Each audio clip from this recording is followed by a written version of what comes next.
Mes ginsimės iki paskutinės minutės. Mes ginsim savo radiją ir televiziją. Ta naktį buvo paleisti 7 šūviai į Lietuvos laisvę ir nepriklausomybę. 40 dienų paieškų pagaliau surasta dingusi Vajagų šeima.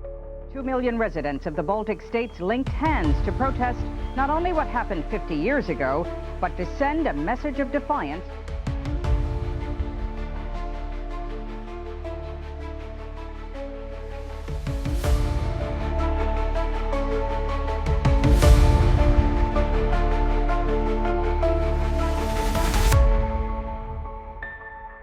February 15, 1998.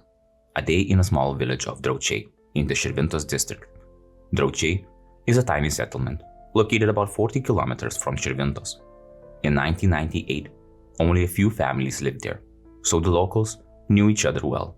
Around 4 p.m. on that Sunday, a cold-blooded killer, having observed the village for a long time, took a Russian-ish 12 hunting rifle and a Czech ZKK 601 carabine with a telescopic sight. Both weapons were legally owned, with permits renewed less than a year before the incident. Just half an hour would pass, but 4 families, a total of 9 people, would be killed with a single shot to the head or chest.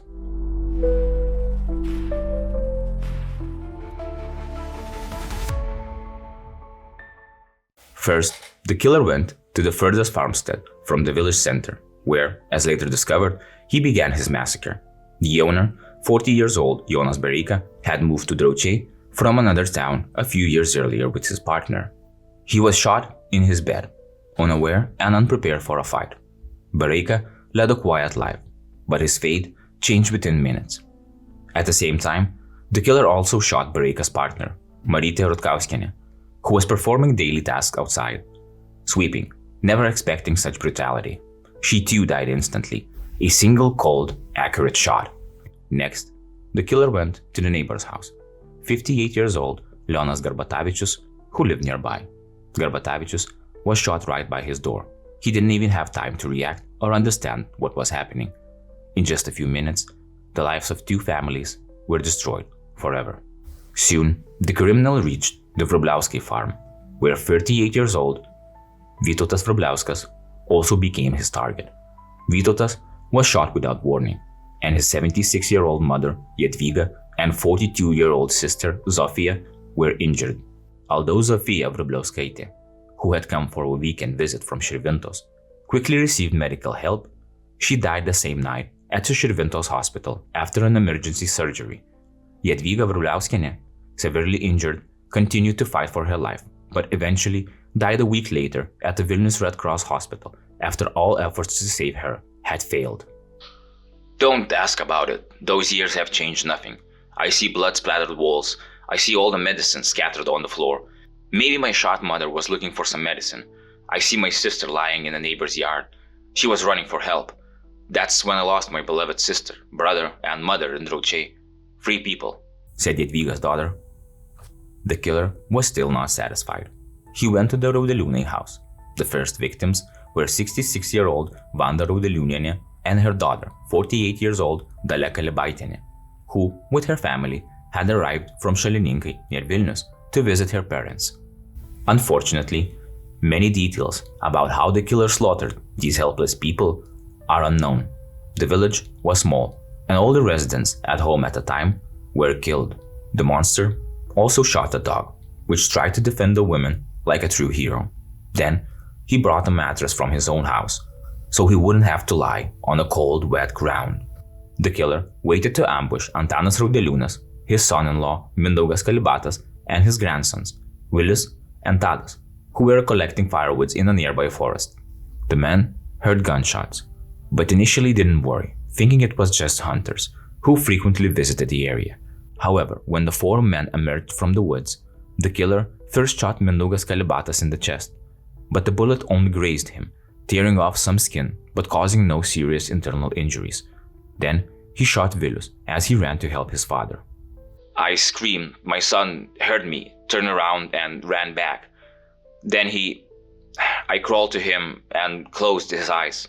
He only said one word, "Dad," said Mindaugas. The son died on the spot. He was only 17 years old. When the killer got closer, Kalibatas and his son Tadas attacked him, grabbed his weapons, and beat him until he fell and lost consciousness. I found the strength. I jumped on him. I called my second son. He came, we took the rifles, then I hit him with a club from one side, my son from the other. We hit so hard the club broke. He fell, he screamed, "Why are you hitting me?" Mindaugas recounted. Now, I won't lie to you, I wouldn't have stopped hitting this monster until there was nothing left of him resembling even a human form, because he didn't deserve it. Since no one in the village had a phone, Mindaugas Kalibatas drove himself and his son Vilius to the Širvintos hospital, about 15 kilometers away. The hospital informed the police and sent an ambulance to the village. Zofija Vrubliauskaitė and Jadvyga Vrubliauskienė were found still alive. One of the survivors, Česlavas Marcinauskas, later recalled the crime scene looking like a battlefield. Blood everywhere, bodies everywhere. Those who were still alive cried and panicked. The killer, a 58 years old resident from the same village, Leonardas Zavistonovičius.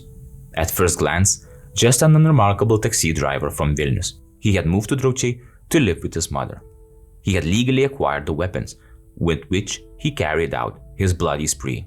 Zavistonovičius was arrested, but died at around 10 p.m. in the hospital from skull fractures. Only 2 villagers survived, Antanas Raudeliūnas and Zavistonovičiaus mother, Josefa. But what the hell caused this tragedy? What was the killer's motive? Was it personal revenge, mental illness, or did these events hide larger conflicts, ethnic strifes, and land disputes?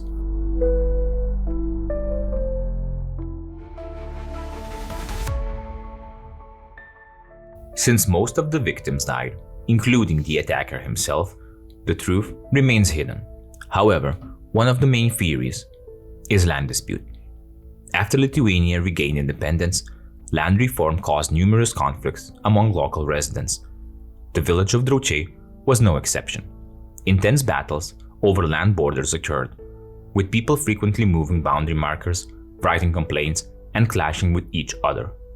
This theory is supported by local residents. One of them, Josefas Denisas, recalled, "The tension in the village was immense. Some residents were already considering the possibility of acquiring weapons." Could it be that Zavistonovičius felt wronged during these land divisions? Was it revenge for lost property? Revenge against everyone who crossed his path? Another theory suggests psychological problems, possibly exaggerated by a head injury. It is known that Zavistonovičius had been involved in a car accident and sustained a serious head trauma. After the accident, he became more and more cautious and elusive. He always slept with a loaded rifle next to his bed. In his notes, strange entries were found. For instance, he wrote that on January 26th, he saw 16 angels. This could indicate certain mental disorders. However, this theory also has opponents who emphasizes that a mentally ill person wouldn't be able to plan and execute such a crime with single shots. It was too tactical. I still find it hard to believe because of how he shot. Tell a mental patient to do that and he wouldn't be able to react. I don't know how to say it. Only a sane person could do this, said one of the victim's daughters in 2011. The third theory is ethnic tension. In Draučiai, both Lithuanians and Poles lived, and there was always some degree of tension between them. Some believed that Zavistonovičius had a grudge against Lithuanians. However, this theory has flaws. The killer himself spoke the local Tuteišių dialect, which was used by both Poles and Lithuanians. One of the residents, Česlavas Marcinauskas, doubt that it was an act of ethnic hatred. In this region, everybody speaks Tuteišių. Who could he have been angry with? However, February 15, 1998 was the day before Lithuania celebrated its 80th Independence Day. The nation was preparing to celebrate its long-awaited freedom, but the attack in Draučiai was so shocking that the authorities feared it could stir even more violence. This was worsened by the fact that Zavistonovičius, a person from different ethnic group, caused fear that the killings might be seen as an act of terror based on ethnic hatred. The presidency quickly responded and asked the media not to disclose details about the attack. While the whole of Lithuania celebrated its Independence Day on February 16, news of the massacre reached the public only the next day. The state covered the victim's funeral, and nation leaders participated. However, Zavistonovičius, the killer, was buried on the same day, with only his daughter and brother attending. What were they thinking about at that moment?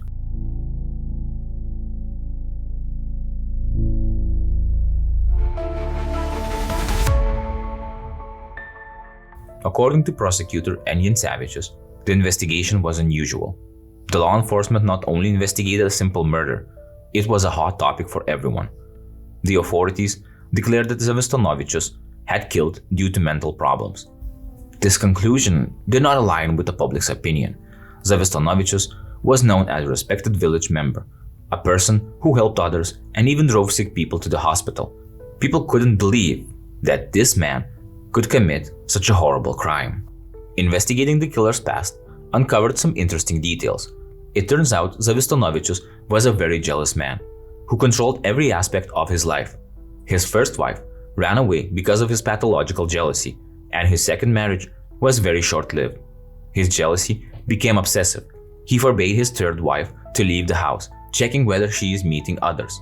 His paranoia was so strong that he even suspected that his cows were undergoing abortions.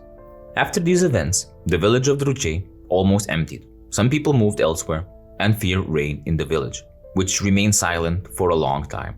By 2011, only 9 people lived there. To memorialize this tragedy, a cross was erected in Draučiai. It was created by a renowned folk artist, Julian Grijuška. This memorial became a reminder of what happened and a warning to future generations.